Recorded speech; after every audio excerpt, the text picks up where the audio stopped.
Salut les amis, on se retrouve pour une nouvelle vidéo, où on va débriefer ce match Valence-Barcelone 0-5, 5-0 pour le FC Barcelone. C'est une victoire écrasante des Catalans et franchement, que dire hormis qu'il y a eu une énorme domination et surtout un match de Pedri sensationnel.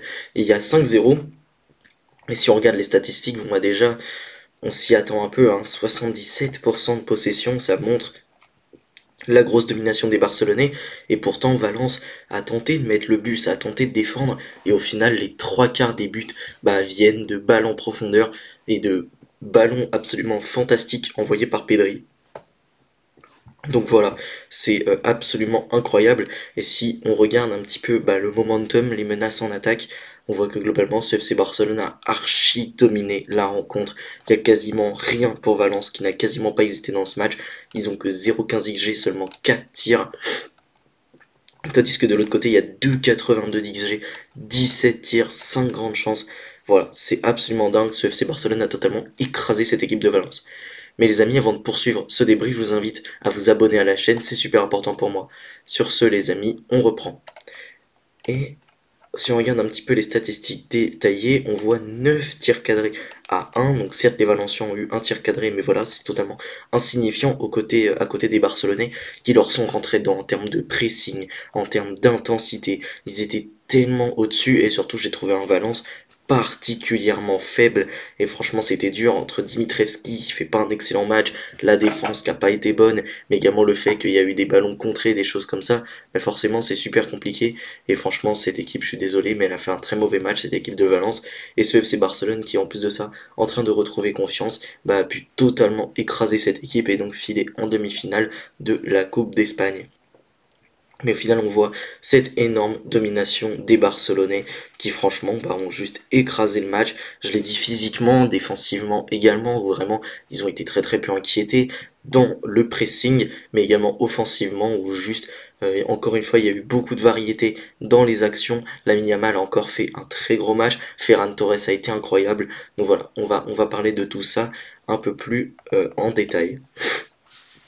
Et si on se concentre sur la composition, déjà on voit Ferran qui est élu homme du match, qui a fait un très gros match, il a marqué un triplé tout simplement, il a été très bon, trouvable dans la profondeur, mais également voilà, sur d'autres ballons, il s'est créé quand même deux occasions, il a été franchement très intéressant, déjà précision des tirs 3 sur 3, 3 buts, 4 touches dans la surface adverse, 3 passes dans le dernier tir, une passe longue précise, et voilà, franchement il a été absolument énorme, je pense notamment au troisième but qui est absolument fantastique, une passe de Pedri absolument sensationnelle, et voilà, franchement, très gros match de Ferran. Rafinha qui est doublé, qui inscrit un doublé de passes décisives. Alors c'est peut-être pas son meilleur match, mais je l'ai trouvé notamment dans les efforts très intéressants et il a créé pas mal d'occasions, quand même 3. Il donne en plus de ça 2 passes décisives, 4 touches dans la surface adverse, une passe dans le dernier tir, une passe longue précise. Voilà, on a vu un Rafinha qui n'était pas forcément dans son meilleur jour, mais qui, comme d'habitude, dans la profondeur, a fait très mal et a su donner quelques ballons, notamment sur ses 2 passes décisives, où il a été, voilà, durant ce match globalement très bon, et dans ses efforts défensifs notamment, je l'ai trouvé très intéressant dans les replis notamment, voilà, et il a fait, voilà, globalement beaucoup d'efforts pour cette équipe, donc j'ai bien aimé ce match de Rafinha, qui en plus de ça a tourné en fin de match, donc ça j'ai bien aimé que la rotation ait été un petit peu était bien faite, parce que franchement tu gagnes 4-0 à la mi-temps, pour moi tu peux faire tourner et mettre au repos tes titulaires. Contrairement à Lamine Yamal qui n'a pas été mis au repos, et c'est dommage, mais franchement encore une fois il a fait un gros match, même si moi je lui reprocherais tout de même son manque d'efficacité, parce qu'il aurait pu en marquer encore plus. Moi je pense qu'il peut terminer avec un triplé, et on voit Lamine Yamal a frappé le cadre une fois sur un total de 6 tirs, donc voilà, on se rappelle tous de cette frappe où il tape le montant, mais globalement, ok il y a ce but, mais il y a 6 frappes, et franchement il aurait pu marquer encore plus de buts. Maintenant il y a quand même 2 occasions créées, et il y a tir cadré attendu 1,10 et il est à 0,60 XG, donc voilà, il est responsable d'énormément d'XG du côté du FC Barcelone. Une grande chance manquée, un tir bloqué, un tir sur le cadre, 76 ballons touchés. Encore une fois, pour des joueurs offensifs de toucher autant de ballons, ça montre la supériorité. 9 touches dans la surface adverse, 3 dribbles réussis, il a réussi énormément de dribbles, 5 passes dans le dernier tir. Voilà, il a été très très bon. Au milieu de terrain, on avait du Frankie de Jong qui franchement revient très très bien en ce moment. Il a été très propre techniquement, 98% de passes réussies, 3 occasions créées. 107 ballons touchés, 3 passes dans le dernier tiers, 2 passes longues précises, et même défensivement, il a été intéressant, notamment au pressing, 6 récupérations, 3 actions défensives, 2 interceptions, et voilà, comme j'ai dit, quand même 13 passes dans le dernier tiers, 2 passes longues précises, il a été bon dans le jeu, à la relance, mais également défensivement, il a été intéressant, il a pu apporter pas mal de leadership, dans les ressorties de balle, il a été très bon, moi j'ai adoré ce match de Jong, qui franchement revient très très bien.